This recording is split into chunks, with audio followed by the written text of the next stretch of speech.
Video is on the basics of JUnit 4 and Eclipse. It will be useful for folks that need an introduction to the JUnit 4 framework, how to set it up in Eclipse, and how to get started with it. So let's get into it. I've got some methods here that I've written, very sophisticated methods.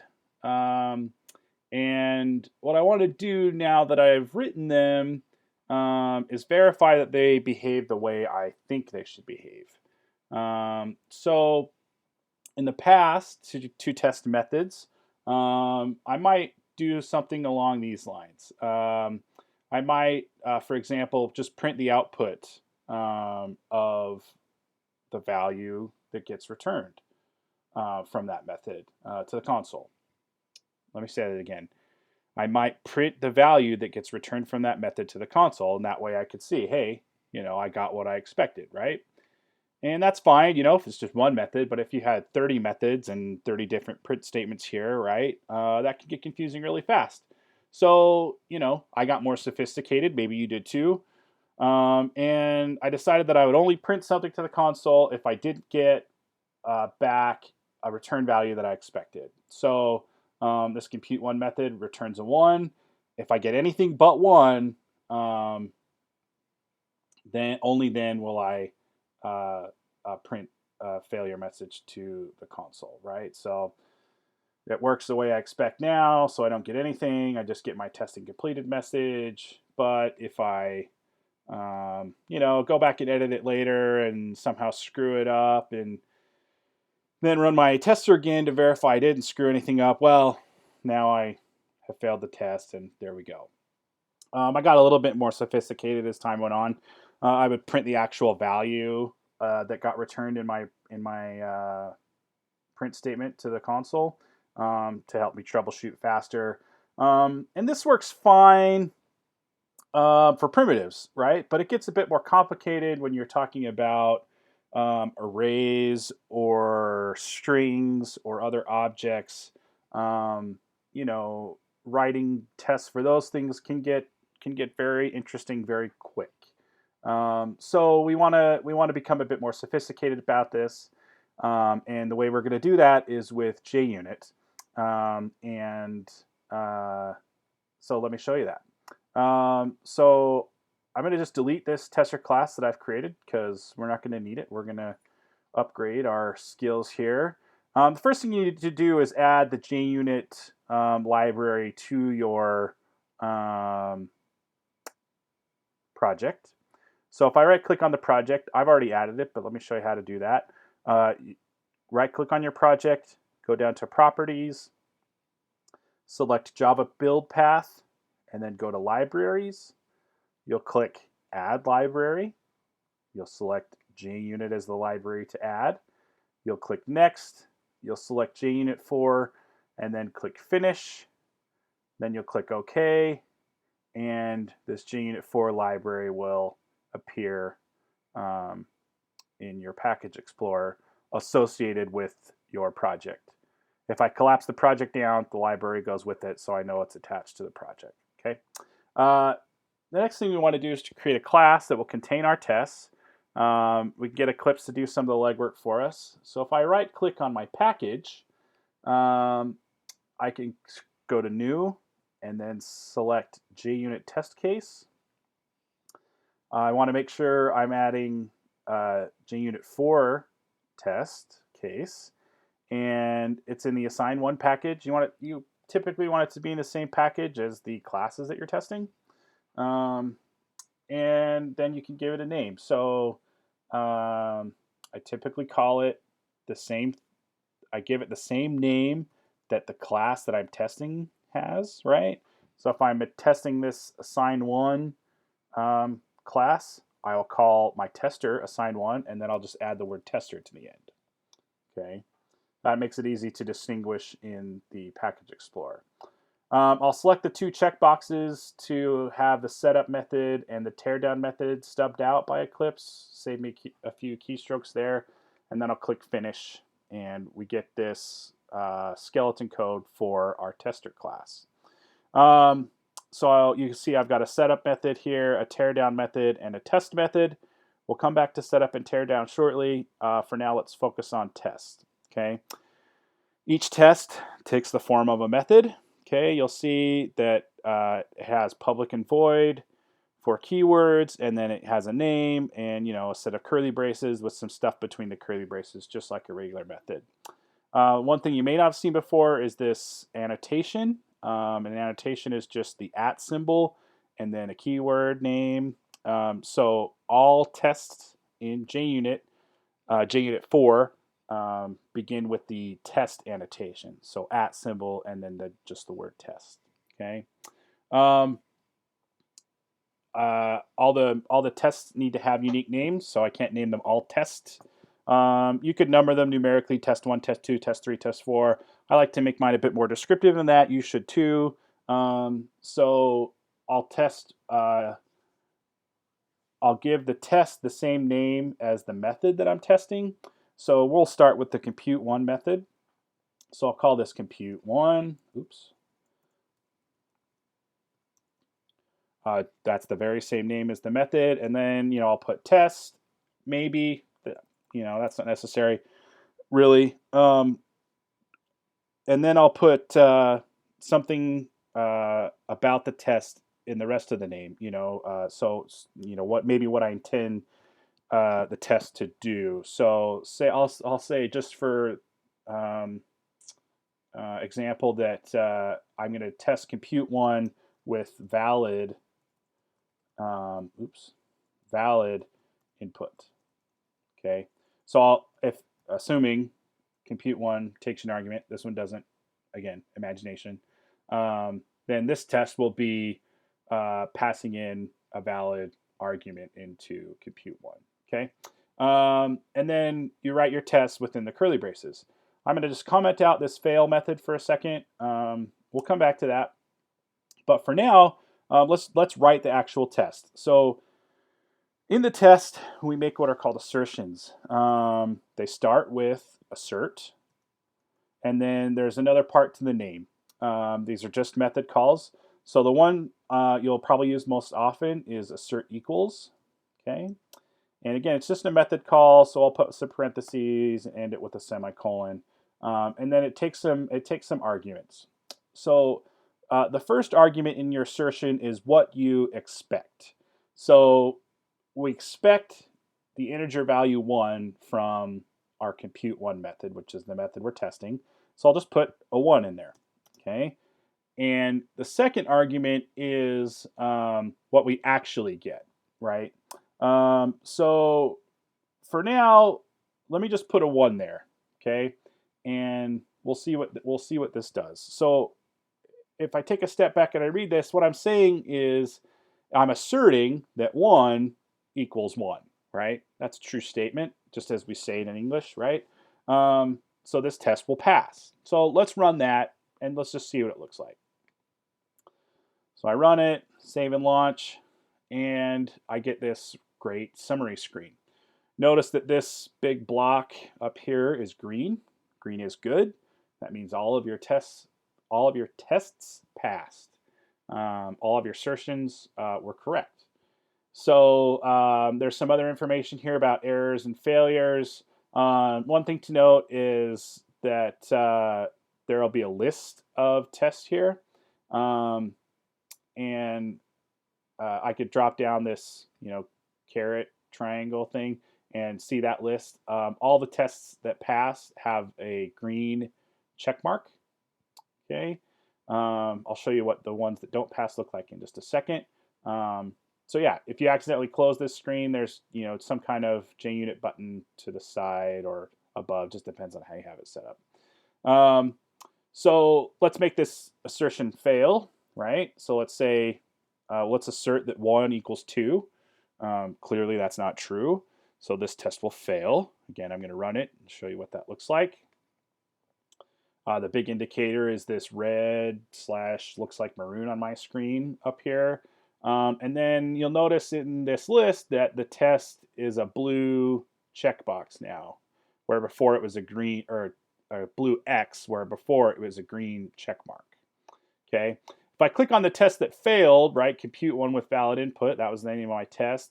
this is the one that's failing. It's the only test, but I get some more information here, right? So what this is saying is we're getting an assertion error where we expected a 1, but what we got was a 2, okay? And then below that, we get some information on where exactly the assertion is failing. So this is in the assign one package, the assign one tester class, the compute one with valid input method, and it originally originated here at line 22. If you double click on that, it'll take you to the assertion that's failing. That will be very handy when you have a list of 100 tests to go directly to the test that's failing. Okay, so that's what the tests look like when they fail and pass. Okay, this is a little bit of a contrived example. You're typically not going to assert that two literals are equal to each other. What you're going to assert is the return value you get from a method is equal to something that you specify. So in this case, I'm just going to call the compute one method. Okay, so I'm asserting that the compute one method will return the value 1. Okay, and to verify that, I'm going to just run my test. And sure enough, it doesn't, right? We expected 1, but what we got was 2. Okay, so if I click on that, it's going to tell me, okay, this is the assertion that's failing, right? If so there's something going on here. I didn't get a 1 back, right? So let's go back and look at my code. Oh, look, sure enough, I forgot to change this to a 1. Okay, so if I save this, I'm going to run my test again, and now they pass. Great. Okay, so that's a basic test. Again, they all start with the @test annotation. They're all going to be public void. They're going to have a unique name, and each test is going to make an assertion. Okay, so now let's do another one. All right, I'm just going to go ahead and copy and paste this down. Let's test the other method, one of the other methods. So I had a test it in there that was called is it true? So I'm going to call my test is it true, and again we'll just say that it takes a parameter, and so I'm going to write this test and give and pass valid input. Valid input. Jeez. Is it true with valid input? Okay. So remember this method, I'll flip back over there, it just returns the Boolean value true. And so we don't need to use assert equals for that. There's a different assertion we can make, and it's called assert true. There's also an assert false. Okay, it only takes one argument, so I'm just gonna call the method that I'm testing, right? Assign one, is it true? Okay, and so we're asserting that whatever's in the parentheses is true. So that gets evaluated first. It does return true. My tests pass, right? Now I have 2 of them listed here. Shows their names, right? If they pass, they don't give any further information, right? Which is probably the right thing to do. Okay, so let's see what it looks like when we assert false, right? So if we assert false, what we're saying here is that whatever's in the parentheses is going to return or evaluate to false. We know that method doesn't return false, so it's going to fail, and that's what we see here, right? Assertion error doesn't give expectations or anything, but it does give you the line number, and if you double click that, it will take you to that point. Okay. So there's all sorts of assertions. There's assert true, assert false, assert equals. There's assert null, there's assert not null. I'll show you where the list is at the end of the video. And And let's test the last method. So the last method I have is this called sort, and it just returns an array of numbers 1 through 5 sorted in ascending order. So I'll go back and let's write one from scratch this time. So at test, I get the annotation in there, right? And then I have public. I'm not going to be able to type because I'm recording this. And this is the sort test. And we'll say something about the input. We'll say, I don't know.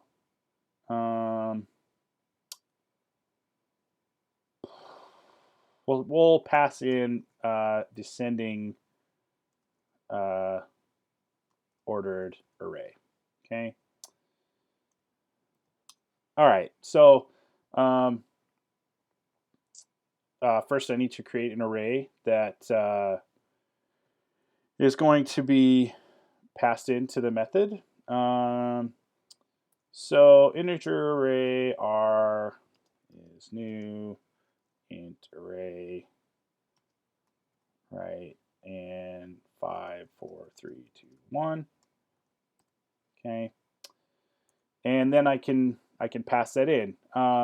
So another assertion you'll use is assert array equals.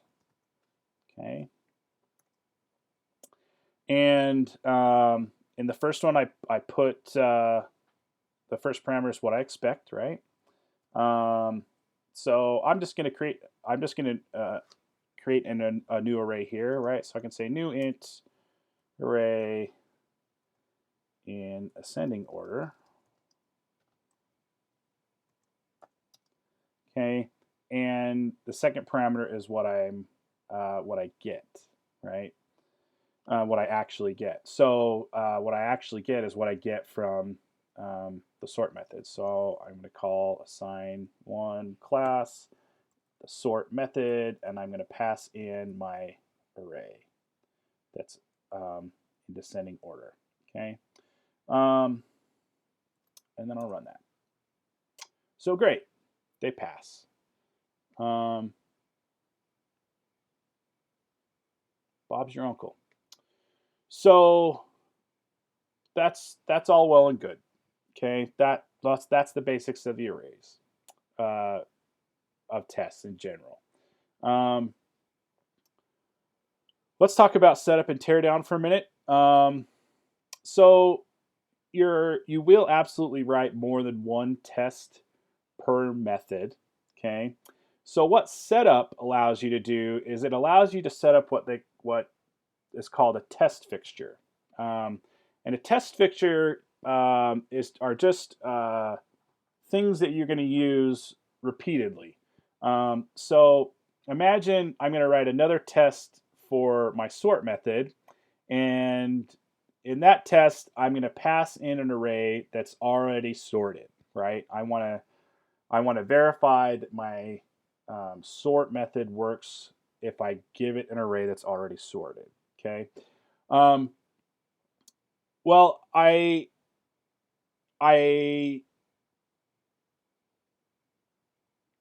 could compare. I could do the same thing here, and I could create a new array in sorted order. I'm going to get back one in sorted order, but I've already written some of that here, right? I have an array right here that's already in sorted order. Okay.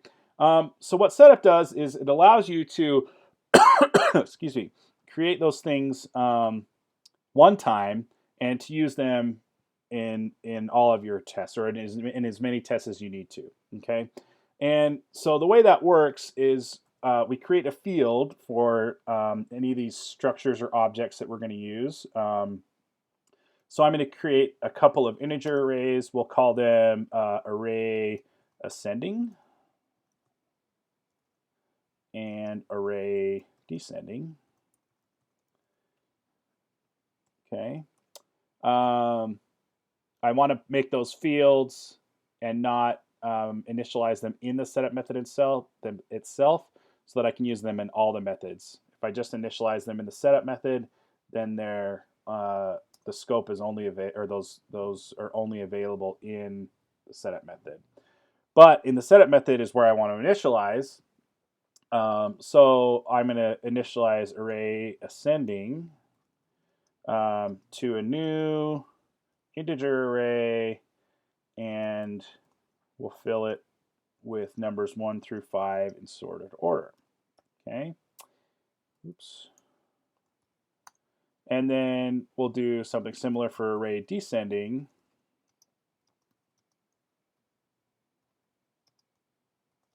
But we'll do them in descending order. Okay, and now I can use those in my other methods. Okay, so I no longer need this array, so we'll just delete it.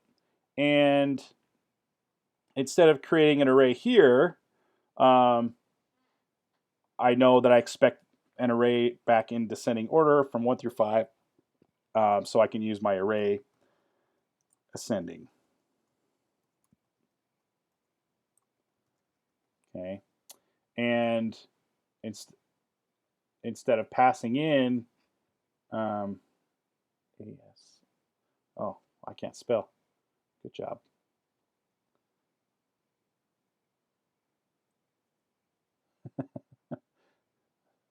That's not how you spell ascending. At least I don't think it is.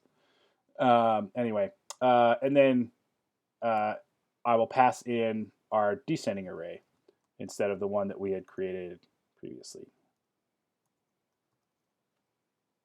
Okay, and that test should still pass, right? So I'm passing in an array in descending order. I expect back to get those same values, but in ascending order from the sort method, and that's in fact what happened. Okay, so now it makes it very easy to talk about creating my next test where I want to pass in an array that's already sorted. So I'm just going to quickly change the name here.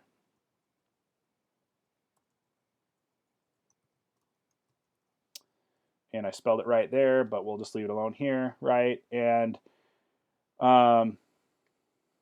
instead of passing in the descending order array, we'll pass in the ascending order array, right? And we expect out the ascending order array as ascending. I don't know.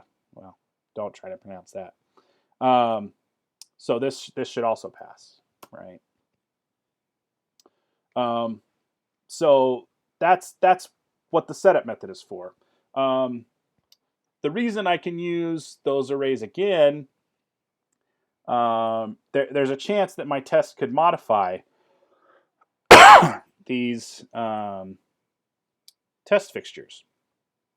But JUnit accounts for that, and what happens is the setup method gets run before each test. So if you've initialized your test fixtures in the setup method, they are reinitialized to that state before each test. So the framework executes it, setup, then test, and then tear down. We'll talk about tear down in a second. And then it runs setup again, goes to the next test, and then the tear down method. Setup, next test, tear down, setup, test, tear down, setup, test, tear down, etc. Okay, so you'll make use of that quite a bit to save yourself from duplicating code. You don't want to write an ascending array for every ascending array method that you need down below. Just create it once and use it where you need it. Okay. Now the teardown method gets run after each test, like I said a second ago, and so that's for things. The things you would do in there would be to release resources, right? So, say I needed a scanner for some of my tests, so I set that up in the setup method, and I would want to make sure to release that resource by calling the close method in scanner. And I want to do that after each test so that I wasn't creating a bunch of scanners that were just hanging out in memory and taking more memory and processor resources from my system. Okay. So that's what you do in the teardown method. It's a way for you to release resources, which is more important than other languages in Java, but for stuff like external resources such as scanner or file writer, or if you're doing some kind of network stuff, you'd want to close sockets there, etc. That's what it's for. Setup and teardown don't have to be called those names. Those names come from previous versions of JUnit. They can be called anything. What they have to have are the annotations. So whatever you call your setup method has to have the before annotation, and whatever you call the teardown method has to have the after annotation. Okay. The last thing I want to talk about is that failure method call, right? So that's a way to fail a test kind of manually. Okay, you're probably not going to use it very often. Let me show you one case you might use it. So we'll call this test exception.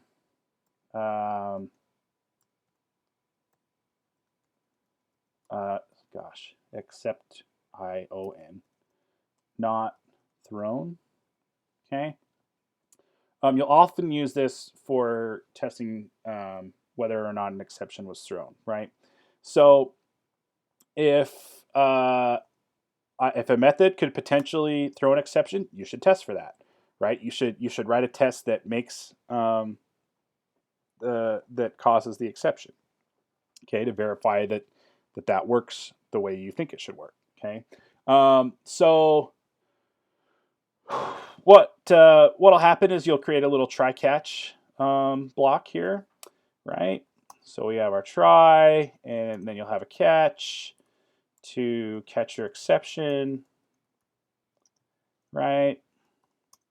And in your try block, you'll make a call to a method that could potentially throw the exception, right? That's the whole point of the try.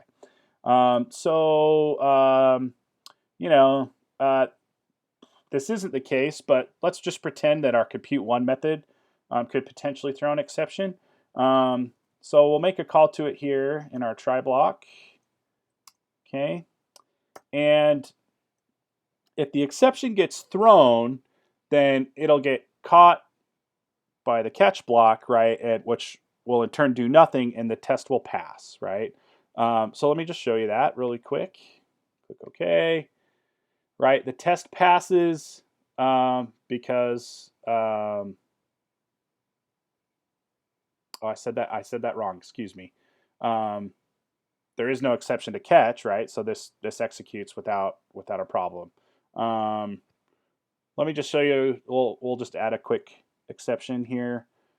So we'll just say throw new exception. Okay, and Eclipse is going to freak out because we didn't declare it above. So now that should work if we save. Unreachable code. Okay, fine. All right, so now if we run our tester, well, it's going to break this test. That's what this is saying. This is going to say you need to surround it with a try-catch block. So we'll just add what's called an ignore annotation, and this test won't get run, and that's fine. Oh, we need to import the ignore. Great. Okay, so that'll run. This warning's fine because this test isn't going to get executed. So the exception gets caught, right? We skipped one test, but exception not thrown passes because the exception gets caught in the catch block in the catch block, and nothing happens, right? That's great. But if the exception did not get thrown, which is what we're trying to test here, we have to kind of manually tell the system that happened, right?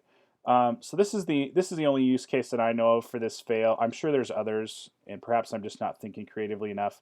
But what you do is you put the fail message or fail method call right after the assign or the method call that would throw the exception, and you put a message, right? So exception not thrown for compute 1, right? Try to be as descriptive as you can to help yourself later.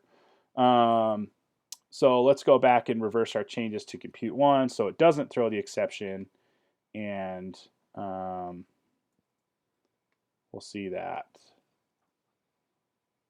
in action. Okay, so if I save here, that should all work. Oh, I need to remove the throws declaration. That doesn't matter. Okay, so now what's going to happen is this block will not throw the exception, which will execute. So execution will move to this line, which will terminate the test and call this fail method, which terminates the test and prints this comment to our summary screen. Okay, so when we run it, that's exactly what happens. Exception not thrown for compute 1 is exactly the string that I wrote in the fail. Okay. So that's the only use case I can think of for the fail. There's another way in the documentation that they want you to test for exceptions, so I'll point that out. But this works as well, right? If the exception was thrown, then this statement never gets executed, right? And the test passes. But if the exception does not get thrown, which is what we're testing for, then this statement does get evaluated and the test fails. Okay, that's the basics of tests in JUnit in Eclipse. So let me point you out to the resources. Okay, JUnit can be found at junit.org, and there's a lot of information here, so I'll just point out the things that I think are most helpful. The getting started and download install we probably don't need since we're using Eclipse and it's kind of bundled with Eclipse already. But the FAQ is full of very good information. So if we click through to that, there's some good stuff here. The getting started is similar to the one on the front page, but this writing tests has got a bunch of really good information. And also this best practices is just fantastic as well. So make sure to look at both of those. Look at them now while you're just learning JUnit, and then revisit them, these two sections, in a couple of weeks, because I think you'll find that you'll get better when you adopt some of the advice in there. It may not make sense right away what they're talking about, but give it a few weeks, get some practice under your belt, and then look at it. This usage and idioms column is very helpful. Ignoring tests, right?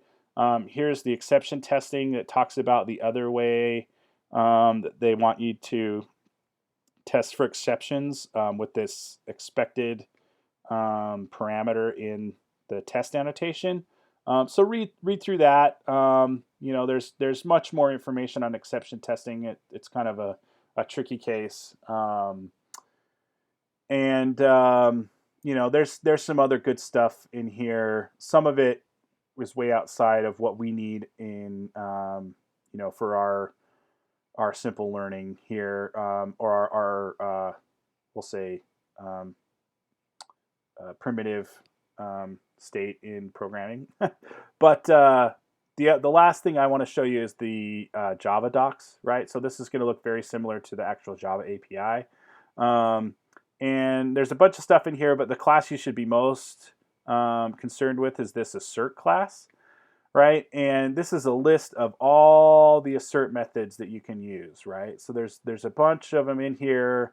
They're all overloaded for different arguments, right? A lot of them can have a message appended to the front of them, right? So we did assert array equals earlier. We could put a message there that gets printed in that summary screen, so that can provide some more helpful information. down the road when you can't remember what you tested or what your test was testing. But yeah, there's a lot of good stuff in here, right? Assert true, assert null, right? Assert not null, assert not equals, assert equals. Those are the ones you'll make the most use of. Oh, assert false, of course. There's some other ones in here. Assert array equals, certainly. Assert same and assert that. I haven't used those, so good luck with that. I don't, it wouldn't be much help. I just never have had to, so I haven't figured it out. Perhaps I don't know what I'm missing there, but yeah. Anyway, this is going to be a really good resource for you to just kind of mostly remind you what assertions are available, and then you know how to pass the parameters or the arguments. So yeah, that's the end of this video. We're just really scratching the tip of the power of JUnit. You know, again, for our learning purposes, what I've shown you is plenty, and we'll talk a lot more about testing as we go along. So, thanks for watching.